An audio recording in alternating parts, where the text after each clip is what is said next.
ఈరోజు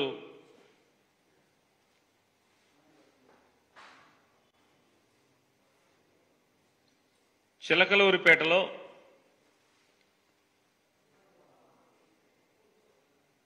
ప్రధానమంత్రి నరేంద్ర మోడీ గారి ముఖ్య ఉపన్యాసంగా జరిగినటువంటి బహిరంగ సభ వైఎస్ఆర్ కాంగ్రెస్ పార్టీ అయితే ఆ జరిగినటువంటి నరేంద్ర మోడీ గారి యొక్క బహిరంగ సభ సంసిద్ధం సభ కాదది, కేవలం అది సిద్ధం 5వ సభగా మేము భావిస్తున్నాం. ఇప్పటికి జగన్మోహన్ రెడ్డి గారి నాయకత్వంలో 4 సిద్ధం సభలు జరిగినాయి. ఒకటి భోగాపురంలో జరిగితే, 2 దెందులూరులో జరిగితే, 3 రాప్తాడులో జరిగితే, 4వ సిద్ధం సభ మేదరమెట్లో జరిగితే, 5వ సిద్ధం సభ వీళ్ళ ముగ్గురు కలిసి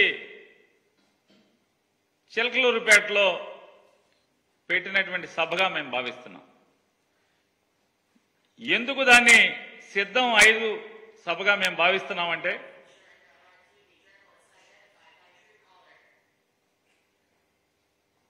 ఆ సిద్ధం 5వ సభ జరిగినటువంటి 4 సిద్ధం సభల్లో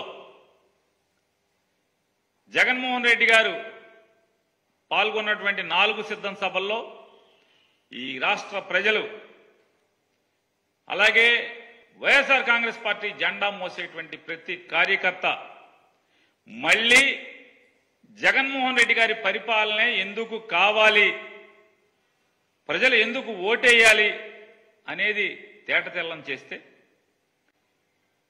ఈ 5వ సిద్ధం సభ అయినటువంటి చిలకలూరుపేట సభలో మోడీ గారు కానీ, చంద్రబాబు నాయుడు గారు కానీ, లేదా పవన్ కళ్యాణ్ గారు కానీ అసలు ఈ రాష్ట్రానికి వారేం చేయదలుచుకున్నారు, వాళ్ళ ముగ్గురు యొక్క అవకాశవాద కూటమికి ఓటేస్తే అసలు ప్రజలు ఎందుకు ఓటేయాలి, ఓటేస్తే వారేం చేస్తారు వారు ముగ్గురు కలిసి ఈ రాష్ట్రానికి. అలాగే 2014లో వీళ్ళ ముగ్గురు కలిసి పవన్ కళ్యాణ్ గారు కూడా చెప్పారు, వెంకన్న బాలాజీ, తిరుపతి బాలాజీ ఆశీస్సులతో మా కలయిక గొప్ప కలయికగా అయింది అని చెప్పారు. మరి 2019లో ఈ పాచిపోయిన లడ్లు ఇవాళ చిలకలూరిపేట సభకి ఎలా తాజా లడ్లుగా మారినాయో పవన్ కళ్యాణ్ గారు చెప్పాడా ఈ రాష్ట్ర ప్రజలకి? పాచిపోయిన లడ్లు 5 ఏళ్లు మారేప్పటికీ ఎలా చిలకలూరిపేట అంటే కాకినాడ నుంచి 5 ఏళ్ల క్రితం కాకినాడలో పాచిపోయిన లడ్లు చిలకలూరు 5 ఏళ్లు గడిచిన తర్వాత ఈ చిలకలూరిపేట సభకు వచ్చేప్పటికీ ఎలా తాజాగా మారినాయి, ఎంత రుచిగా ఉన్నాయి, ఎందుకు రుచిగా మారినాయి చెప్పలేదు. అలాగే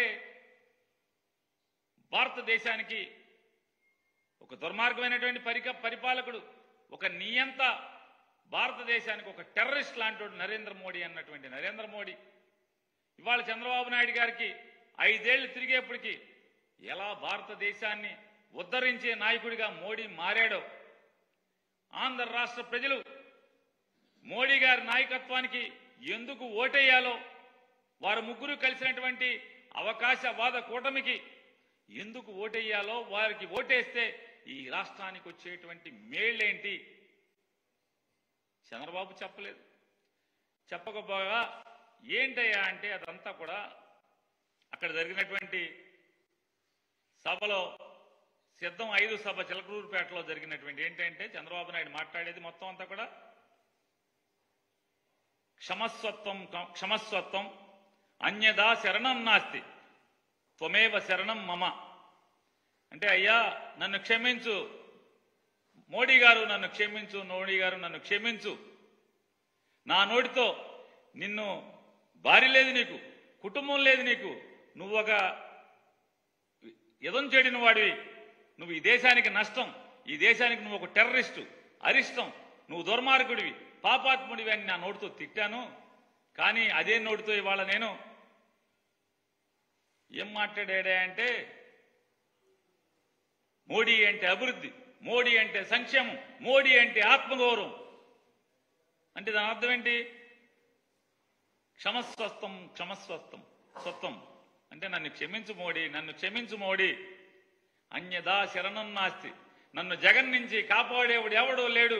పవన్ కళ్యాణ్ నమ్ముకుంటే పవన్ కళ్యాణ్ నన్ను కాపాడలేకపోతున్నాడు, నువ్వు తప్పితే నన్ను జగన్ నుంచి కాపాడదాకా ఎవడు దొరకట్లేదు. అన్యదా శరణం నాస్తి త్వమేవ శరణం మమ.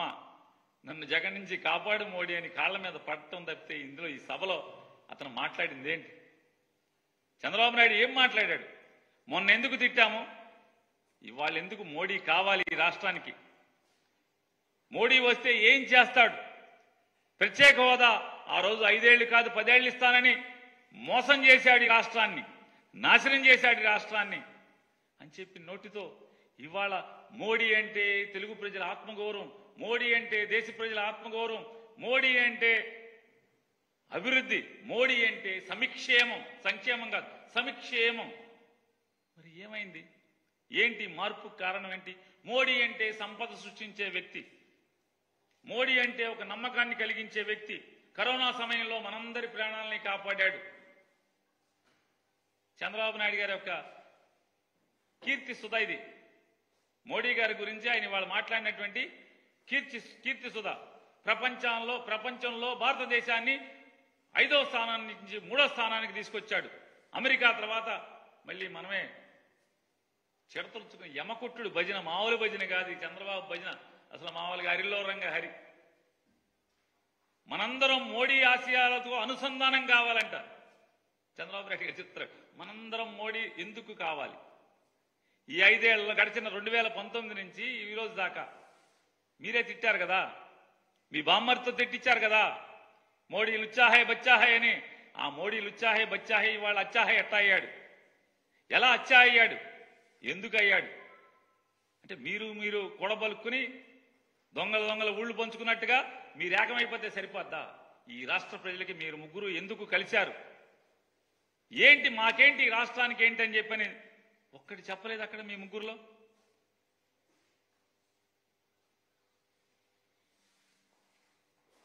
ఆయన మాట్లాడతాడు చంద్రబాబు నాయుడు గారు, జగన్మోహన్ రెడ్డి గారికి సొంత చెల్లెళ్ళే ఓటు ఇద్దంటున్నారు తమ్ముళ్ళు.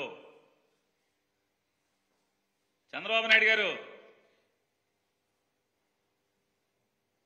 మీకు కాళ్ళు కడిగి కన్యాదానం చేసి కాళ్ళు కడిగి నీళ్లు తల మీద జల్లుకున్నటువంటి మీ మామగారు నీకు ఓటేయిద్దని చెప్పాడు.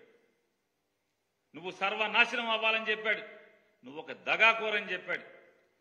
మీ తోడబుట్టినటువంటి తమ్ముడు రామ్మూర్తి నాయుడు గారు మా అన్నకి ఓటేయబాకండి, నారా చంద్రబాబు నాయుడు గారికి ఓటేయబాకండి అని ఊరూరు తిరిగాడు. మీ బావమరిది హరికృష్ణ గారు మా బావ పెద్ద దొంగ, మా బావకి ఓటేయబాకండి అని ఊరూరు సందు గొంతు తిరిగాడు.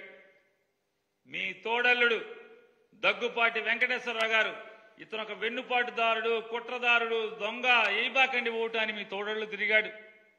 మీ వదిన గారు ఈరోజు డయాస్ మీద ఉన్నటువంటి ఆవిడ మా బావకు దొంగ, మా బావకు మోసగాడు, మా మరిది ఒక మోసగాడు, ఓటేయబాకండి నారా చంద్రబాబుకనని సాక్షాత్తు మీ శ్రీమతి గారు అక్కగారు తిరిగారు.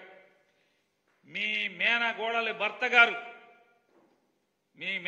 భర్త గారు నార్నే శ్రీనివాసరావు గారు చంద్రబాబుకి ఓటేయబాకండి అని చెప్పని ఊరు ఓడా తిరిగాడు. మరి మీ చుట్టాలంతా ఆగా తిరిగేశారు కదా. ఇవాళ ఈయన మాట్లాడతాడు. ఇకపోతే మోడీ గారు వచ్చారు పాపం. అంటే నారా చంద్రబాబు నాయుడు గారు మోడీ గారి కాళ్ళు పట్టుకుని బతిమాలి ఒప్పందం కుదుర్చుకుని, అంటే ఈ ఒప్పందాలు ఈ పొత్తులు రాష్ట్రానికి అవసరం లేదు, రాష్ట్ర ప్రజలకు అక్కర్లేదు. ఈ లోపాయికారి ఒప్పందాలు ఎవరి కోసం, ఎందుకోసం? ఈ లాలూచీలు ఎవరి కోసం? అంటే వీళ్ళు కూడబలుక్కుని ఈ రాష్ట్రానికి ఏం చేస్తారో చెప్పకుండానే, ఈ రాష్ట్ర ప్రజలకు ఎందుకు వీళ్ళకి ఓటేయాలో చెప్పకుండానే వీళ్ళు కూడబలుకుంగానే వెంటనే మనందరం ఓటేసేయాలంట, జగన్ గారిని ఓడిచ్చేయాలంట. సభ జరుపుకోవటం చేత కాదు, మైకు మోగదు. మైకు ముందు సాక్షాత్తు ఈ దేశ ప్రధాని పావుగంట సేపు బొమ్మలాగా నుంచునే పరిస్థితి. సభ జరుపుకోవడం చేత కానటువంటి మీరు ఇంక జగన్మోహన్ రెడ్డి గారి మీద యుద్ధం, సంసిద్ధం. ఏం సంసిద్ధం? మీరు దేనికి సంసిద్ధం? ప్రధానమంత్రి గారిని ఆ రకంగా మీరు అవమానపరచు. ప్రధానమంత్రి గారు కూడా గొప్పగా చెప్పారు. ఏమని చెప్పారు? అయోధ్యలో రాముణ్ణి స్థాపించుకున్నాం, ఇది దేశానికి గర్వం. కానీ అయోధ్యలో రాముణ్ణి స్థాపించుకున్నటువంటి మోడీ గారు చిలకలూరిపేటొచ్చి ఈ బెజవాడలో 40 గుళ్ళు ధ్వంసం చేసి దేవుళ్ళ విగ్రహాల్ని చెత్తకుండీలో నుంచోబెట్టినటువంటి, ఏమనాలి అతన్ని? అతని పక్కన మీరు కూర్చుని కబుర్లు చెప్పుకుంటుంటే, ఏకైకలు పక్కలు అక్కడ ఉంటే ఎవరిని అవమానిస్తున్నారు, ఎవరిని మోసం చేస్తున్నారు మోడీ గారు? మీరు ఏది మీ నిబద్ధత? దేశాన్ని అందరినీ కూడా రాముడు రాముడు రాముడిని ప్రతిష్ఠించుకున్నామని చెప్పి మాట్లాడుతున్నారు. ఇక్కడ మీరు వచ్చి సావాసం ఎవరితో, చట్టాపట్టాలేసి తిరిగేది ఎవరితో? 40 దేవుళ్ళ గుళ్ళని ధ్వంసం చేసినోడితో మీరు ఇక్కడ సావాసమా? మీరు దేవుడి గురించి, దేవుడు మీ నిబద్ధత గురించి ఎలా నమ్మాలి ఈ ఆంధ్ర రాష్ట్ర ప్రజలు? ఈ ఆంధ్ర రాష్ట్రంలో ఉన్నటువంటి హైందవులు ఎలా మీ నిబద్ధతని నమ్మాలి? గుళ్ళు కూల్చిన వాడితో మీరు సావాసం చేస్తూ చట్టాపట్టాలు వేసుకు తిరిగితే ఎలా నమ్మాలి? 5 ఏళ్ల క్రితం ఇదే మోడీ గారు గుంటూరు సభ, ఇదే గుంటూరు గడ్డ మీద, ఇవాళ ఏ గుంటూరు గడ్డ మీద వచ్చారో మాట్లాడారో మోడీ గారు, ఇదే 5 సంవత్సరాల క్రితం ఇదే గుంటూరు గడ్డ మీద నిలబడి ఏమి చెప్పారు మీరు? చంద్రబాబు నాయుడు ఒక అవినీతి పరుడు, అవినీతిలో కూరుకుపోయినటువంటి పచ్చి రాజకీయ దగాకోరు. మళ్లీ మేము గెలవంగానే, మా ప్రభుత్వం రాగానే పోలవరంలో జరిగినటువంటి అవినీతి మీద విచారణ చేయిస్తామని చెప్పి మీరేం మాట్లాడారు? సాక్షాత్తు భారతీయ జనతా పార్టీ మేనిఫెస్టోలో మీరు ఏం పెట్టారు? అమరావతి ఒక రియల్ ఎస్టేట్ స్కామ్, అమరావతి రాజధాని నిర్మాణం అనేది ఒక రియల్ ఎస్టేట్ స్కామ్. మా ప్రభుత్వం ఎన్నికలవ్వగానే, మా ప్రభుత్వం రాగానే అమరావతి స్కామ్ మీద ఒక స్పెషల్ ఇన్వెస్టిగేటివ్ టీంని ఏర్పాటు చేసి బాధ్యులైనటువంటి ప్రతి ఒక్కరిని కూడా జైల్లో పడేయిస్తామని చెప్పని మీ మేనిఫెస్టోలో పెట్టారు. ఏమైంది ఆ మేనిఫెస్టో? మరి మాకు సమాధానం చెప్పాలి కదా ఈ ఆంధ్ర రాష్ట్ర ప్రజలకి. అమరావతి స్కామ్ ఏమైంది? పోలవరం పూర్తి చేస్తామని చెప్పారు, పోలవరంలో అవినీతి జరిగిందని చెప్పారు, వారం వారం పోలవరం అని చెప్పి అంటున్నాడు అతను. కాదు, అతనికి అదొక ఏటీఎం అని చెప్పని మీరే చెప్పారు కదా. విచారణ చేస్తామన్నారు కదా. ఏమైంది విచారణ? ఆ విచారణలో చంద్రబాబు దోష నిర్దోష చెప్పరా మాకు? మీరు ప్రధానమంత్రి కదా, ప్రపంచం మొత్తం మీరు గర్వంగా తిరుగుతున్నారు కదా, నేను భారతదేశ బిడ్డనని. మరి అలాగే ఈ ఆంధ్ర రాష్ట్ర గడ్డ మీదకి వచ్చినప్పుడు, ఈ గుంటూరు గడ్డ మీదకి వచ్చినప్పుడు 5 ఏళ్ల క్రితం మీరేం చెప్పారు? ఇవాళ చంద్రబాబు నాయుడు మీరు ఎలా పునీతుడిని చేశారు? మీరు ఏ గంగా జలాన్ని పెట్టి అతను ఒళ్ళంతా కడిగారు? మీరు అతని పాపాలన్నీ ఏ గంగను తెచ్చి కడిగారు? మీరు ఇదే చంద్రబాబు నాయుడు మిమ్మల్ని అపహాస్యం చేశాడు 5 ఏళ్ల క్రితం. ఏమిచ్చాడు మోడీ? చారుడు మట్టి, చెంబుడు నీళ్లు అన్నారు. మరి ఏ ముఖం పెట్టుకుని వాళ్ళ చారుడు మట్టి, చెంబుడు నీళ్లు ఇచ్చినటువంటి మోడీని తీసుకొచ్చి మీరు ఓకే భజన చేస్తున్నారు? భజన చిడతలు పట్టుకుని యమకొట్టుడు కొడుతున్నారు. ఏంటిది? ఈ రాష్ట్రానికి ఏం చేద్దాం అనుకుంటున్నారు మీరు? ఏం చేస్తారు మీరు? ఇవాళ ఆయన చెప్తారు, నేను ఎందుకు సిద్ధం 5 అంటున్నానంటే, ఇది జగన్ గారికి అనేటువంటి అనుకూలమైనటువంటి మీటింగ్. ఇది సిద్ధం 5, చిలకలూరుపేట సిద్ధం 5. ఎందుకంటే ఇవాళ ఇలా ముగ్గురు కలిసి ప్రత్యేక హోదా ఇస్తారా ఇవ్వరా? 2014లో ఇస్తామని చెప్పినటువంటి మోడీ, పవన్ కళ్యాణ్, చంద్రబాబు నాయుడు ఇవాళ అది ఉందా లేదా చెప్పరా మాకు? ఈ ఆంధ్ర రాష్ట్ర ప్రజలకి చెప్పరా? పోలవరం ప్రస్తావన ఏది? గడచిన 3 సంవత్సరాల నుంచి అయ్యా పోలవరానికి డబ్బులేయండి, రైతులకి నిర్వాసితులకు డబ్బులేయండి, కనీసం 15,000 కోట్లేయండి. చంద్రబాబు నాయుడు ఆ 15,000 కోట్లు కాదు 15 రూపాయలు కూడా మిమ్మల్ని అడగలేదని చెప్పని మోడీ గారి దగ్గరికి తిరిగి క్యాబినెట్ లో మీతో అప్రూవల్ చేయించుకుంటే నీళ్లు నిలబెడతాకి 15,000 కోట్లు ఆఖరికి మాకొద్దు, మా అకౌంట్కి డబ్బులు వేయద్దు, ఆ సరాసరి నిర్వాసితుల అకౌంట్లకి డబ్బులు వేయమని చెప్పని ఈ అకౌంట్లన్నీ కూడా ఎవరైతే పోలవరంలో ముంపుకు గురవుతున్నారో ఆ రైతాంగం అకౌంట్లన్నీ కూడా ఢిల్లీ తీసుకొచ్చి మీకు ఇస్తే ఎందుకు డబ్బులు వేయలేదు? 41.5 అడుగులకి డ్యామ్ ప్రోటోకాల్ ప్రకారం మొదటి సంవత్సరంలో 41.5 అడుగులు నీళ్లు నిలబెట్టాకి మాకు ఎందుకు అవకాశం లేదు? 5 ఏళ్లలో పోలవరం నిర్మాణం చేస్తానని చెప్పని హామీ ఇచ్చిన నరేంద్ర మోడీ గారు మరి పోలవరానికి ఎందుకు డబ్బులు ఇవ్వట్లేదు? సమాధానం చెప్పారా? డబ్బులు ఇస్తున్నాము, ఇప్పుడు గంటలో ఇస్తున్నామని చెప్పారా? పోలవరం ప్రస్తావనే లేదు అసలు. స్టీల్ ప్లాంట్ విశాఖ ఉక్కు ఆంధ్రుల హక్కు అని చెప్పి 31 మంది ప్రాణత్యాగంతో ఏర్పాటైనటువంటి విశాఖ ఉక్కు ఉంచుతారా, అమ్ముతారా? మీరు అడిగారా? పవన్ కళ్యాణ్ గారు సొల్లు మాటలు చెప్పాడు. ఆ పవన్ కళ్యాణ్ గారన్నా కనీసం తన సభలో జగన్మోహన్ రెడ్డి గారిని తిడతం తప్పితే ఈ రాష్ట్రానికి ఇది కావాలి మోడీ గారు, మీరు ఇప్పుడు ఈ సభలో సమాధానం చెప్పండి, మాకు హామీ ఇవ్వండి అని ఒక్కటంటే ఒక్క డిమాండ్ చేశారా?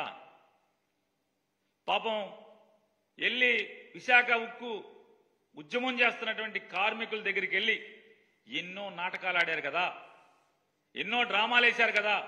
ఇవాళ విశాఖ ఉక్కుని నిలబెడతాము మోడీ గారు, మీరు హామీ ఇవ్వండి ఈ ఆంధ్ర రాష్ట్ర ప్రజలకి గుంటూరు గడ్డమేంచని. ఆ ఇద్దరిలో ఎవడు మాట్లాడలా? మోడీ గారు మాట్లాడలా. ఉంచుతాడా, అమ్ముతాడా ఆయన చెప్పలేదు కదా, చెప్పాలి కదా. మరి ఏమని సమాధానం చెప్తారు మీరు? విశాఖ రైల్వే జోన్ ఏది? కడప స్టీల్ ప్లాంట్ ఏది? ఇవాళ ఆంధ్ర రాష్ట్రానికి మోడీ గారు చెప్తున్నాడు, ఆయన ఏంటంట నీలి విప్లవాన్ని సృష్టిస్తాడంట. మొత్తం పోర్టుల నిర్మాణం, పోర్ట్ లైడ్ డెవలప్మెంట్ సృష్టిస్తాడంట మోడీ గారు. ఆంధ్రప్రదేశ్ రాష్ట్రంలో కుర్రవాడైనటువంటి ముఖ్యమంత్రి ప్రభుత్వ హయాంలో 4 పోర్టుల నిర్మాణం శరవేగంగా జరుగుతుంటే ఇప్పటికే జగన్మోహన్ రెడ్డి గారు 2022 సంవత్సరంలో మొదలుపెట్టి ఒక పోర్టుని ఇప్పటికే పూర్తి చేసి మరొక 3 పోర్టులు శరవేగంగా నిర్మాణం చేస్తుంటే సాయం అందించావా మోడీ గారు? నయా పైసా ఇచ్చావా? ఇవ్వకపోగా మళ్ళీ ఒక కొత్త మాయా ప్రపంచాన్ని సృష్టిస్తావు, మళ్ళీ ఒక మాయా మాటలు చెప్తారు మోడీ గారు. ఆంధ్రప్రదేశ్ రాష్ట్రాన్ని పోర్ట్ లైడ్ డెవలప్మెంట్ నే సృష్టిస్తానని మాట్లాడతారు. ఉన్న పోర్టుకు దిక్కులేదు. విభజన హామీల చట్టంలో ఈ రాష్ట్రాన్ని విభజించేటువంటి ఆ చట్టం తయారు చేసినప్పుడు చట్టంలో ఒక పోర్టు కేంద్ర ప్రభుత్వం నిర్మాణం చేయాలి, బాధ్యత మనది అని చెప్పిన చట్టంలో పెడితే ఒక్క పోర్టుకి ఏమైనా సాయం చేశారా మీరు? చేయకపోగా మళ్ళీ కొత్తగా ఎండమావుల్లాంటి కొత్త హామీలు మళ్ళీ మోడీ గారు గుర్తిస్తున్నాడు. ఉన్న కడుతున్న పోర్టులకి జగన్ గారికి ₹1 సాయం చేయకపోగా ఆయన ఇవన్నీ మాట్లాడతాడు. ఆయన చెప్తాడు మోడీ గారు, వైఎస్ఆర్ కాంగ్రెస్ పార్టీ రెండు ఒకటే. వైఎస్ఆర్ కాంగ్రెస్ పార్టీ రెండు ఒకటే అంట. ఎవడన్నా నమ్ముతాడా? ఎవడన్నా ఈ రాష్ట్రంలో ఉన్నటువంటి తెలుగుదేశం కార్యకర్తలు నమ్ముతారా? భారతీయ జనతా పార్టీ కార్యకర్తలు నమ్ముతారా? ఎవడన్నా వైఎస్ఆర్ కాంగ్రెస్ ఒకటే అంటే? మోడీ గారు కొంచెం అర్థం చేసుకోండి, మీ పక్కన ఉన్న వాళ్ళు అందరూ కూడా గజ దొంగలు. ఏఐసిసి అంటే ఆల్ ఇండియా కాంగ్రెస్ కమిటీ కాదు. ఆంధ్ర తెలంగాణకు వచ్చేప్పటికీ all India Chandrababu Naidu committee అది. ఈ ఆల్ ఇండియా చంద్రబాబు నాయుడు కమిటీలో రేవంత్ రెడ్డి ఉంటాడు, రేణుకా చౌదరి ఉంటుంది, తులసిరెడ్డి ఉంటాడు, షర్మిల ఉంటుంది. వీళ్ళందరూ ఎవరు? చంద్రబాబు కోసం, చంద్రబాబు మేలు కోసం పనిచేసేటటువంటి వ్యక్తులు, శక్తులు. వీళ్ళందరూ కూడా అది మీరు గమనించుకుంటే మంచిది. మీరు చంద్రబాబుని చాలా జాగ్రత్తగా కనిపెట్టుకోవాలి మోడీ గారు. మీరు పగలు మీతో చేయలేపుతాడు, రాత్రి రాహుల్ గాంధీతో చేయలేపుతాడు అనేది మీరు తెలుసుకోవాల్సినటువంటి అవసరం ఉంది. మాకేం కంగారు లేదు. మోడీ గారు మీకే ఎన్టీ రామారావు గారికి అయిపోయింది. మీరు కూడా ఎందుకైనా మంచిది సభలకు వచ్చేప్పుడు వెనకాల జాకెట్ పోకెట్ వేసుకొని కసక్కని వెనక నుంచి పొడవకుండా, ఎన్టీ రామారావు పాపం అమాయకంగా ఆదమరుపుగా ఉంటే చంద్రబాబు నాయుడు కసక్కని వెన్నుపోటు పొడిచాడు. మీరు కూడా మీరు మీటింగ్ చెప్పేప్పుడు వెనక చంద్రబాబు రాకుండా చూసుకోండి. మీ వాళ్ళకి మీ గన్మెన్లకి చెప్పండి, ఆ నల్ల డ్రెస్సులు వేసుకున్న వాళ్ళకి, నేను మీటింగ్ మాట్లాడేప్పుడు వెనక చంద్రబాబుని రానివ్వబాకండి రా బాబు అని చెప్పని. ఇవాళ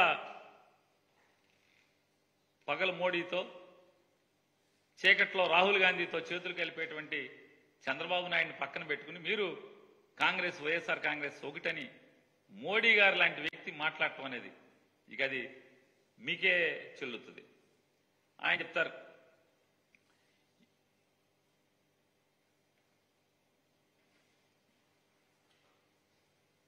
ఎన్టీఆర్ని గౌరవించింది మోడీ ప్రభుత్వం. నందమూరి తారక రామారావు గారంటే ఒక దేవుడితో సమానం ఆంధ్ర రాష్ట్ర ప్రజలందరికీ కూడా. ఆయన ఎన్నో సినిమాల్లో దేవుడి వేషాలు వేశాడు. దేవుడికి ప్రతిరూపం ఎవరంటే ఆ ఆకారం అదంతా కూడా దేవుడిలాగా పోల్చుకుంటారు. అటువంటి ఎన్టీ రామారావు గారిని వెండి నాణేలు ముద్రించి మోడీ ప్రభుత్వం గౌరవించింది అని చెప్తున్నారు. ఎవరి ముందు చెప్తున్నారు మీరు? పక్కన ఎవరిని కూర్చోబెట్టుకు మాట్లాడుతున్నారు? సాక్షాత్తు ఎన్టీ రామారావు గారిని కసా కసా కసా వెన్నుపోటు పొడిచినటువంటి, అతి క్రూరంగా, నీచంగా, హేయంగా పదవి నుంచి కింద పడదోసి పార్టీని లాక్కుని మానసికంగా కుంగదీసి చావుకి కారణమైన వ్యక్తిని పక్కన పెట్టుకుని మీరు ఎన్టీ రామారావు గారి గురించి మీరు చెప్తే ఎలా నమ్మాలి మీరు గౌరవిస్తున్నారని? ఎన్టీ రామారావు గారిని కూలదోసి పడదోసి సాక్షాత్తు ఎన్టీ రామారావు గారు చనిపోయే ముందు జామాత దశమగ మీరు ఎవడన్నా నమ్మండి, నా అల్లుడు మాత్రం నమ్మబాకండి, వీడు పెద్ద గజ దొంగ అని చెప్పని ఆయన చనిపోయే ముందు చివరి మాటలు మాట్లాడినటువంటి వ్యక్తిని మీరు పక్కన కూర్చోబెట్టుకుని అతనితో చేతులు కలిపి మీరు రామారావు గారి గురించి మంచి మాట చెప్తే ఎలా నమ్మాలి? ఇంతమందికి భారతరత్న ఇచ్చారని చెప్తున్నారే, మరి మోడీ గారు మీరు ఎన్టీ రామారావు గారి మీద మీకు గౌరవం ఉంటే ఎందుకు భారతరత్న ఇవ్వలేదు? మీరు ఇవ్వాలి కదా. ఎన్టీ రామారావు గారికి భారతరత్న ఇవ్వకుండా భారతీయ జనతా పార్టీ ప్రభుత్వం ఇక్కడికి వచ్చి రామారావు గారి గురించి ఏ కబుర్లు చెప్తారు. ఎవరి గురించి మీరు వచ్చింది ఇక్కడికి? సాక్షాత్తు ఎన్టీ రామారావు గారి వ్యతిరేకంగా రాజకీయాలు చేసినటువంటి రాజశేఖర రెడ్డి గారి కొడుకు ఎన్టీ రామారావు గారికి నివాళులు అర్పించాడు. ఆయనకి కృష్ణా జిల్లాలో ఒక జిల్లాని మెడగొట్టి ఒక జిల్లాకి నందమూరి తారక రామారావు గారి పేరు పెట్టి గౌరవించినోడు జగన్మోహన్ రెడ్డి గారు. మీరెవరితో చేతులు కలిపారు? ఎన్టీ రామారావు గారిని కుట్రలతో కూలదోసి కసా కసా కసా రాజకీయంగా వెన్నుపోటు పొడిచి మానసికంగా కుగ్గదీసి మరణానికి కారణమైన పక్కన పెట్టుకుని అతనితో చట్టాపట్టాలు వేసుకుంటూ రామారావు గారి గురించి మీరు మంచి మాటలు చెప్తారు. అలాగే మీరు మాట్లాడతారు, 2 సంకల్పాలు తీసుకోవాలంట ఆంధ్ర రాష్ట్ర ప్రజలు, అక్కడ ఇక్కడ ఎన్డీఏ అంట. నేను మోడీ గారిని సూటిగా ప్రశ్నిస్తున్నా, ఎన్డీఏ ప్రభుత్వం వల్ల ఈ ఆంధ్రప్రదేశ్ రాష్ట్ర ప్రజలకి, ఈ రాష్ట్రానికి ఏమి వనగూరిందో ఒకసారి చెప్పండి. ఏం వనగూరింది? ఏ హామీ మీరు నిలబెట్టుకున్నారు? విభజన చట్టంలోని ఏ హామీలను మీరు నెరవేర్చారు? మీరు 2014లో ఎన్ని మాటలు చెప్పారు? మీరు 2019లో గుంటూరు సభకొచ్చి ఇదే గుంటూరు గడ్డ మీద మీరేం మాట్లాడారు? కాంగ్రెస్ పార్టీ ఆంధ్రప్రదేశ్ రాష్ట్రానికి తీరని మోసం చేసింది, అన్యాయం చేసింది, ఆ అన్యాయాలన్నీ కూడా సరిచేసి మేము న్యాయం చేస్తామని చెప్పారు. ఏం న్యాయం చేశారు? ఆయన చెప్తాడు, చాలా ఇంత చాంతాడంత ఎస్ఆర్జీటీ చదివాడు. మేము ఎన్ఐటి పెట్టాం, ట్రిపుల్ ఐటీ పెట్టాం, ఇక్కడ ఆర్కిటెక్చర్ కాలేజీ పెట్టాం, ఇక్కడ అక్కడ అది పెట్టాం, ఇక్కడ అది పెట్టాం. ఆంధ్ర రాష్ట్ర ఒక్క ఆంధ్రప్రదేశ్ రాష్ట్రానికే ఎన్ని పెట్టారా? తాడేపల్లిగూడెంలో ఎన్ఐటి పెట్టాను, తిరుపతిలో ఇంకోటి ఏదో ఐసీ పెట్టాను, అనంతపురంలో ఏదో పెట్టాను, నార్కోటిక్స్ అండ్ డ్రగ్స్ అని ఏదో పెట్టాను. నేను మోడీ గారిని అడుగుతున్నాను, భారతీయ జనతా పార్టీని అడుగుతున్నాను. కేవలం ఆంధ్రప్రదేశ్ రాష్ట్రానికి మాత్రమే ఎన్ఐటీలు, ట్రిపుల్ ఐటీలు, ఐఐఎంలు పెట్టారా? భారతదేశంలో ఉన్నటువంటి ప్రతి రాష్ట్రానికి ఇచ్చినట్టే మాకు ఇచ్చారు. మాకు ప్రత్యేకంగా ఏమి ఇచ్చారు మోడీ గారు? మీరు కాంగ్రెస్ పార్టీ ద్రోహం చేసిందని మీ నోటితో చెప్పారు ఈ ఆంధ్రప్రదేశ్ రాష్ట్రానికి. మీరు న్యాయం చేస్తానన్నారు. ప్రత్యేకంగా మాకేం న్యాయం చేశారు? ఆంధ్రప్రదేశ్ రాష్ట్రానికి ప్రత్యేకంగా మీరేం న్యాయం చేశారు? ఏం చేయలేదు కదా. చంద్రబాబు నాయుడు గారు అవినీతిని విచారణ చేసి లోపలేస్తాన్నారు కదా. ఎందుకు చేయకుండా మళ్ళీ ఆయనతోనే చట్టాపట్టాలు వేసుకుని మళ్ళీ అతను ముఖ్యమంత్రి చేద్దామంటున్నారు? ఏంటి లాలూచి? మీ పొత్తుల వల్ల మీకు తప్పితే ఎవరికి లాభం? ఈ రాష్ట్రానికి ఏం లాభం? మీకు ఓటేయాల్సినటువంటి ప్రజలకు ఏం లాభం? సమాధానం చెప్పారా? ఆయన చెప్తారు మోడీ గారు, రాబోయే 5 ఏళ్లు గరీబ్ కళ్యాణ్ మీరు వచ్చే 5 ఏళ్ళలో చేస్తారేమో మోడీ గారు. మీరు పవన్ కళ్యాణ్, చంద్రబాబు నాయుడు గారు ఆల్రెడీ ఇక్కడ ఇప్పటికే 5 సంవత్సరాలుగా జగన్మోహన్ రెడ్డి గారు గరీబ్ కళ్యాణ్ చేస్తున్నారు. మోడీ గారు అభివృద్ధి, రాబోయే 5 ఏళ్లు ఆంధ్ర రాష్ట్ర అభివృద్ధి అంటే ఇప్పుడు జరిగిందంతా కూడా మీరు చీటీలు రాసిమ్మంటారు. ఎంత అభివృద్ధి జరిగిందో, పోర్టులు కానీ, ఫిషింగ్ హార్బర్లు కానీ, లేదా కొత్త పరిశ్రమలు కానీ, లేదా ఎన్ని సౌకర్యాలు ఇరిగేషన్కి సంబంధించి కానీ, వ్యవసాయానికి సంబంధించి కానీ, ప్రజలకు సంబంధించినటువంటి కానీ జనలేనటువంటి అభివృద్ధి, విద్య గురించి, వైద్యం గురించి ఎంత అభివృద్ధి జరిగింది. మహిళాభివృద్ధి, అసలు జగన్మోహన్ రెడ్డి గారి కంటే ఈ భారతదేశంలో మహిళాభివృద్ధి చేసినోడు ఎవడున్నాడు? మీ భారతీయ జనతా పార్టీ రాష్ట్రాలతో సహా.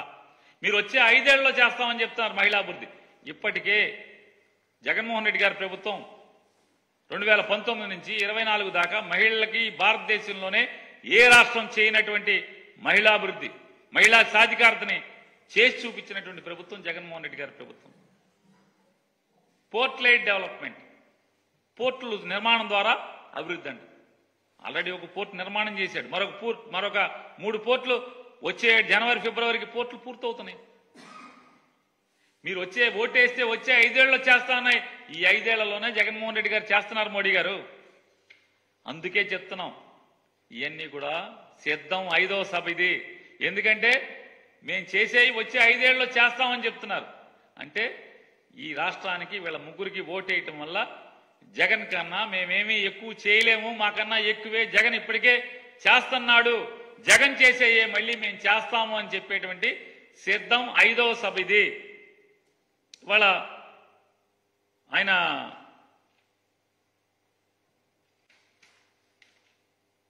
ఎన్డీఏ 2014 ఎన్డీఏ 2024 ఎన్డీఏ అని చెప్తున్నారు. డబుల్ ఇంజిన్ అన్నారు. 2014 నుంచి 18 దాకా డబుల్ ఇంజిన్ సర్కార్ ఇక్కడ ఉంది ఈ ఆంధ్ర రాష్ట్రంలో. మోడీ గారు నేను అడుగుతున్నాను,